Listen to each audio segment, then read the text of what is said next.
Hello everybody and welcome to Amphlett Reviews. Hope everyone's had a great Christmas and New Year is fast approaching. As mentioned in my kind of channel update, I want to kind of venture out into different types of kind of content for the channel from time to time. Mainly focus on Hong Kong cinema, but do kind of Japanese movies, French movies, Korean films, English, American, all sorts, and just kind of express a few things that I wanted to talk about on the channel. I've done this a few times already with my Western video that I did and talked about Western movies and my kind of approach to it. And this video is a ranking video as such and kind of expression of my legendary director, Michael Mann, one of my all-time favorite directors, American directors. And I feel this would be a little fun little video to do, being the fact I've seen pretty much all of his films apart from one, which is Last of the Mohicans, which I will get around to watching, so it might affect my ranking at some point in the future. But for this video, I figured I've seen most of his kind of films, and I can talk about the ones that I have seen. And with the upcoming Ferrari, which is out later this week, I believe, on the 29th of December, which I'm really, really pumped for. And also in the works is Heat 2, which is very, very exciting, which I will dive into a little bit. So this video will just be a ranking of my favorite films from that director. And this video will just be a nice, fun little ranking video of my kind of, films that I've watched of Michael Mann, apart from Last of the Mohicans and Ferrari at this point. And this is not going to be an in-depth kind of review by view kind of thing. This is just going to be thoughts and opinions on each film. Some will be brief, some have a bit more to say. This will just be kind of on the spirit of the moment, just kind of on my thoughts and opinions on each film. So without further ado, let's dive into the list.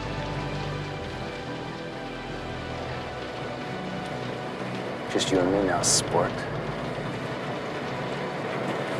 I'm gonna find you, goddammit.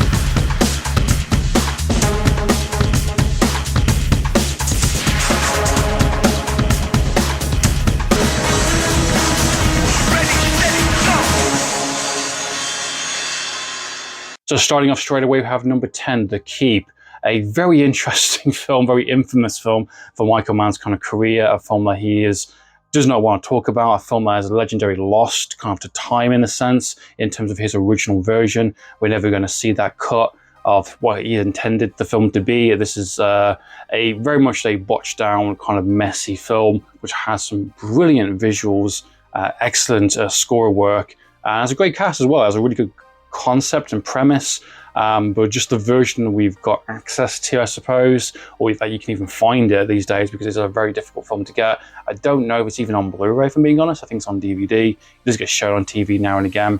But for what I remember of The Keep, I liked the ideas of it. I loved the gorgeous cinematography and the landscape of it, but just a complete fail in terms of that theatrical cut, and unfortunately we're never going to get to see what was originally intended, because it is lost time. So unless they reconstruct it somehow by some sort of AI intelligence, or they remake the film, which I think is probably the best way to do it. I think if Michael Mann wanted to end his career in terms of one last film to go out on, I think it would be The Keep to remake. I think that would be quite interesting.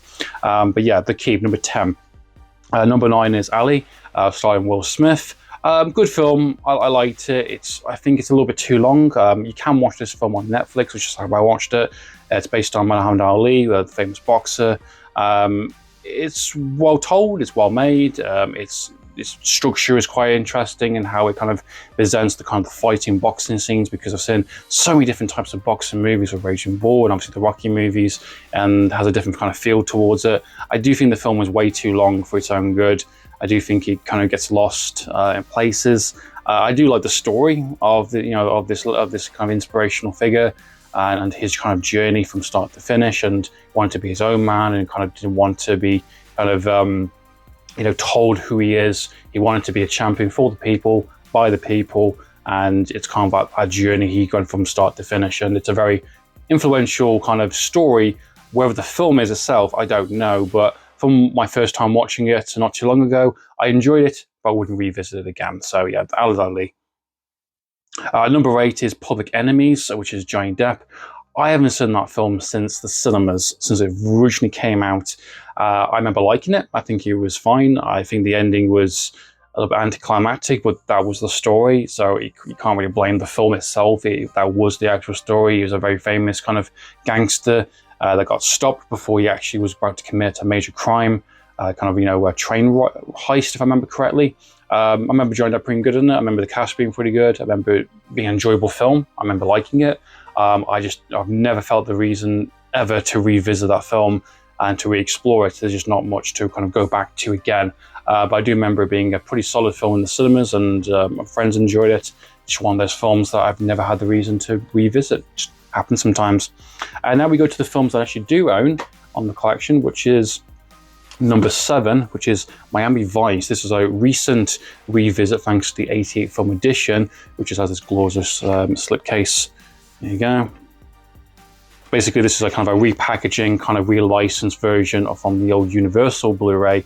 I believe this is the same transfers, the same extras. I don't think it's anything different. It's just a more snazzier package, a more easier access version. So I think the Universal Blu-ray is a little bit more kind of harder to get. I think it's a bit more out of print now. I don't think they kind of redo that. So this is a chance for 88 kind of to relicense it and to kind of get it out there. And yeah, this is really good. I actually really enjoyed this, watching this again. There was kind of a bit of a time frame during Miami Vice and with Black Hat and with Collateral, where he was doing these kind of very different types of movies. His sense of style, very documentary kind of feel, very kind of on the ground, boots on the ground, kind of a sense of cinematography. And between those 3 films, I believe it's very kind of like very close and personal. It feels very kind of like someone is there documenting what the film's going on. I think it's a pretty solid film. I don't think it's for everyone. I think it's, it's a slow pace film. It's a slow build. It's, it's two cops are basically going undercover to basically stop this kind of, shipment of kind of, drugs coming in, and these 2 characters get in too deep, essentially. You got the fantastic Colin Farrell, and you got Jamie Foxx, which is a brilliant kind of, collaboration right there. This is based on the TV series that Michael Mann did of the same name, Miami Vice. But this has nothing to do with the TV series. It's a complete reimagining. It's that kind of little squad, little team that does very similar things to the TV series, but more serious, more kind of very early 2000s and its approach kind of thing. A lot of big stars in the film, a lot of kind of early kind of risers, essentially. It does have Gong Li as well, which is pretty cool. I didn't realize she was in the film, completely forgot that, but her connection with Colin Farrell was really fantastic and really great chemistry. I think it really holds the film together, because while the story of the criminal underworld going undercover is really interesting, and I love the style of the music, I love the way it goes from beat to beat kind of thing. I think that intense kind of relationship between Gong Li and Colin Farrell is really the heart of the film, and you really get invested, at least for me. And it's definitely a film that I've re-explored again, down to his kind of, from first time watching it, and really appreciated and really got a lot more out of it. There's number 6, we have is Black Hat, another film that I revisited thanks to a re-release edition, this one by Arrow Videos. This has got an interesting kind of, backstory to it, because they originally wanted to release the theatrical cut and the international version just by itself on Blu-ray and 4K. People were very annoyed the fact they weren't released the director's cut of this film, which they went back, delayed the release, and included the brand new director's cut edition on Blu-ray, which is the version I picked up. I picked up the standard Blu-ray edition, or the 4K, which has all 3 cuts, the US, international, and director's cut. And apparently there's meant to be another version of the film on the way as well, so it's constantly being tweaked and altered with. But I don't know if the film is justified enough to have so many different versions. I don't really know. I don't even remember the US or international version, for being honest. When I first watched it, I thought it was fine. I didn't really get much out of it, if I'm being honest. I was a bit younger at the time. The film was released, when was it released? In 2015, so that's saying something right there. Now, the director's cut is something that I've heard a lot, being a much better version of the film in terms of its pacing and how it's structured, rearranging some scenes and taking away some scenes as well from the film. And it was premiered and kind of shown in a lot of festivals, quite some time ago. And this is the exclusive way of watching it on a physical media, on an actual disc. And watching the director's cut and watching the film again, much older, much more kind of more insight into kind of Michael Mann's kind of career, and just kind of seeing objectively what I kind of get out of the film. I actually really enjoyed it. I think it was really, really good.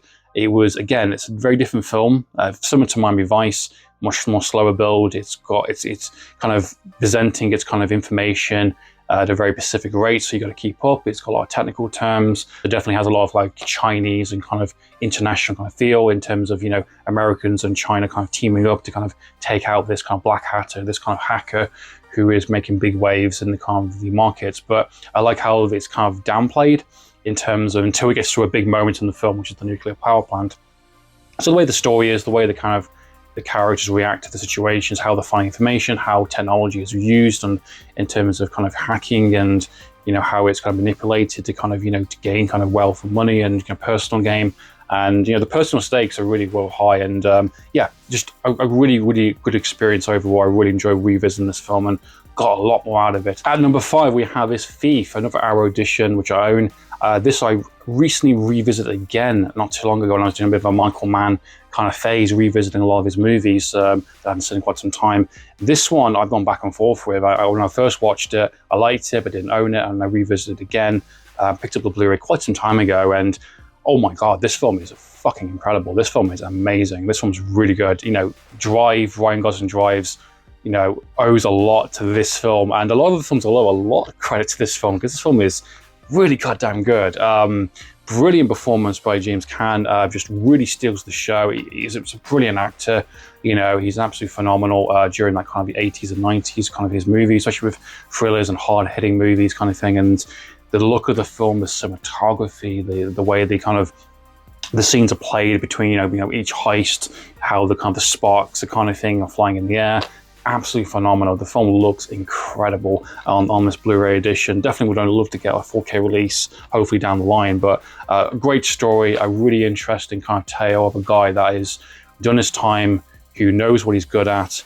He knows the score, and he does not like to be compromised. You know, I will do his job. I expect that job to be delivered in a certain way. I expect to have my cut.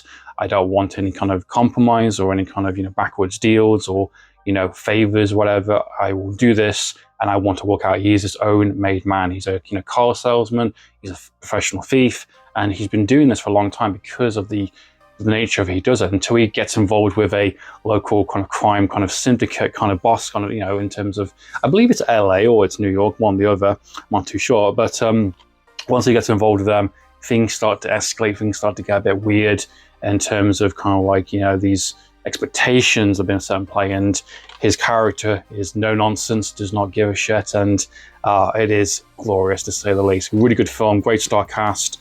Absolutely recommend. If you haven't seen Thief, absolutely check it out, guys. And next up we have number 4 we have is The Insider, which has a pretty standard Blu-ray release. This hasn't got much big attention. This is the US import. I believe it's actually as a Disney release, I believe, which is quite funny. Touchstone Entertainment, so I think it's part of the Disney kind of, you know, distribution line. It hasn't got a UK release for some reason. I don't know why, and I don't think it's a very easy access film. It's never been shown on streaming services from what I know. This is an absolutely incredible film. I love this film. This is almost close to a 3-hour film, if not a 3-hour film. And I love the story. Al Pacino is absolutely brilliant in the film. Russell Crowe.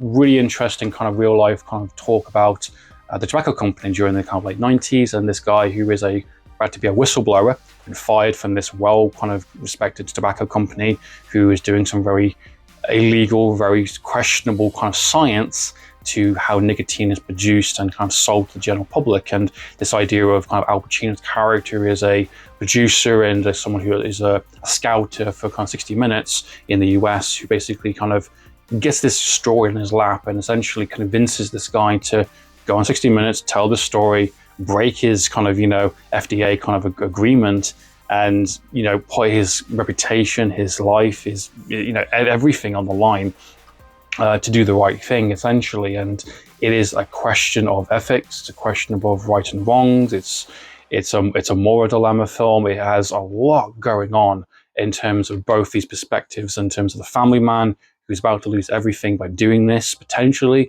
and you got Al Pacino's character who is fighting the system, who's fighting the big kind of corporations and, you know, the politics that go around it.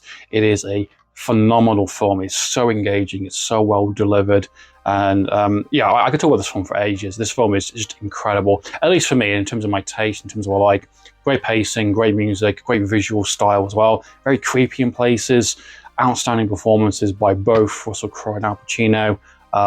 Just an absolutely phenomenal film. Please go and check it out. It's one of my all-time favorites of Michael Mann. Now we're down to the top 3 and ranking films of Michael Mann's kind of filmography. We have is Manhunter. Man, this film is incredible. I think a lot of people that know me know how much I like this film a lot. This film is sensational. It is just oozing with kind of style and dread, and just kind of, it has a very specific kind of tone, and it's so goddamn 80s, it's unbelievable. I'm trying to think the best way to describe it. This is a very early film for Michael Mann. It's one of his almost earliest films. It's based on like kind of Hannibal Lecter. We all know Hannibal Lecter from Silence of the Lambs and obviously the Hannibal series, and this is the very first attempt into kind of adapting that material and bringing it to the big screen. And they changed it to Manhunter because they thought the first book, Red Dragon, which is based upon, sounded like a Hong Kong movie, so they changed it to Manhunter, which just sounds generic as fuck, but whatever. You know, it is the Red Dragon story, but just told through this different title. If you're not familiar with the Red Dragon story, it is absolutely phenomenal. It's a great story, great book. It's been adapted a few times now. In this version, we have FBI profiler Will Graham, who's been recruited back into the FBI, basically to track down the Tooth Fairy, who's going around doing a very nasty series of murders, of kind of like family murders of full family in terms of kids, in terms of wife, husband, leaving very specific kind of nasty kind of crime scenes with glass kind of shards in the mouth and eyes kind of thing. And he is basically a very expert profiler who can get into the mind of a serial killer. And he almost went insane and almost lost his kind of his insanity by capturing kind of, Hannibal Lecter, and he's currently locked up. That haunts him, that kind of haunts his soul and who he is, his identity. Everything about him is, the aftermath of catching Hannibal Lecter, and he is played with this one by Brian Cox, which is a phenomenal job. Brilliant performances by all the cast and crew. Cinematography is on point. The pacing, the look of the film, the style, the music, so goddamn 80s, unbelievable. The violence is very specific, and I love how it's just kind of portrayed. It's a character kind of getting back into that mindset. He's escaped it once. He's kind of almost being, it's almost like a drug essentially. It's almost like an addiction. It's like, once he starts to tap back into the kind of psychology of this kind of Tooth Fairy killer, he is kind of really into it. And the director's cut does a little bit more into that. And if you're familiar with the Red Dragon story, it has been adapted within the Hannibal TV series and is a less inferior remake with Edward Norton, which is just absolutely terrible, but it's got some okay things on it. But this film is the best one. Brilliant adaptation, one of my all-time favorites of Michael Mann films. Yeah, love it. Absolutely recommend going and checking out the original Red Dragon story. And next up at number 2 we have is Collateral. Between this and Manhunter, it's kind of interchangeable. It can go either way, but I do think this is a better film. I think I revisited this probably the most since release. I've seen this since having it on kind of DVD, then Blu-ray kind of thing. Tom Cruise, Jamie Foxx, phenomenal. Just a great film. Very similar again, as I mentioned, to Black Hat and Miami Vice in terms of its kind of cinematography, in terms of this kind of day in the life kind of of LA, and essentially the nightlife, the blurs between these kind of colors kind of thing, and the people that go back and forth. And it's got a very cynical kind of view by kind of Tom Cruise's character, which is a contract killer who's coming to kind of LA to basically take down these kind of contract kills. He is basically, hijacked this kind of taxi with Jamie Foxx, who's basically driving him around, essentially, and they have a very intertwined kind of relationship and talk about various different things. It's a very high-pressure situation they're in, and they talk about life, philosophy, day-to-day life and values and aspirations kind of thing. And it's like very intense kind of relationship, and it kind of puts both characters to the limit of who they are as people, essentially. And it's a really good story. It's a really well done, really intense kind of film. The action's great, the look of the nighttime life of LA. Jamie Foxx has a really good character walk from start to finish. Great cinematography, great music. The music's so good, especially the nightclub sequence, which has that brilliant kind of score. What's going on about. Definitely nice to see Tom Cruise play a different type of character, more of a villain character compared to what he usually does. Jamie Foxx is on fire in this film. Great supporting cast as well. Definitely one to remember, definitely one to check out, guys. And at number 1, my all-time favorite from the legendary director Michael Mann. You already know what it is. I haven't mentioned it already. You know what it is, guys. It is Heat. Oh my God, this film is incredible. I've seen this since I was a kid. for the very first time. This is a 3-hour film, and I absolutely was in awe of the film and absolutely fell in love with this film straight away. Everything about this film is on fucking point. Every detail, every kind of line, performance, location, the pace of the film is just phenomenal. Heat is a brilliant film. Every kind of heist movie, every kind of gangster inspired film after this late 90s film has definitely taken a lot of inspiration from Heat. Even that crappy Dens of Thieves, which is just a really poor imitation of Heat. I can name a couple of other movies, but that one's really insulted me a lot in terms of how much it plagiarized this film. Heat is based off LA Takedown, which is a TV kind of movie he did, but way back when, which is why I haven't mentioned this list. And obviously he was working doing LA Takedown and doing Miami Vice. He was building up to this film, and he delivered. This is an all-star cast. We have Al Pacino, Robert De Niro in their career-defining roles ever, doing some of their best work, some of their best performances, some of their best characterizations, best action, just outstanding. I can't stress that enough how good it is. And then Val Kilmer also, just a great character, great performance, alongside with other great kind of all-star cast alongside as well. Just a really intense classic tale of cops and robbers and what goes on in between. It's as simple as that. It's a day in a life kind of journey, and you get to know all about these characters and their backgrounds, their struggles. Al Pacino's got a family, but he is married to the kind of the job and his attitude towards catching these criminals. He's got Robert De Niro's character is a professional in every sense of the word. You know, there's a great line in the film that's constantly repeated. You know, if you can't walk away from everything you know within 5 seconds when the heat's around the corner, you know, it's so good.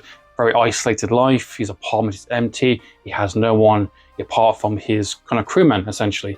He's building up all these funds, and it's getting close to that one last big score, and he sort of falls in love with a woman during the kind of course of the film, and things change for him. And one of my all-time favorite third act sequences with a phenomenal kind of heartbreaking and almost tear-jerking kind of ending about two people that do what they need to do in this life, and there's a respect. It is personal, absolutely personal, but at the very end there is respect, and they're there for each other. It could have gone either way, and that music, that last little piece of score, whew, incredible. I just, yeah, if you haven't seen Heat, go and check it out. I don't want to hype it up too much, but if you've seen a lot of great kind of heist movies, if you want to see something that is truly truly phenomenal, truly a masterclass, a masterpiece by Michael Mann's kind of work, something that probably never will be topped, if I'm being completely honest, then absolutely check out Heat. I do own the kind of second edition of 20th Century Fox's Blu-rays, which had a brand new 4K scan. This is the Steelbook edition.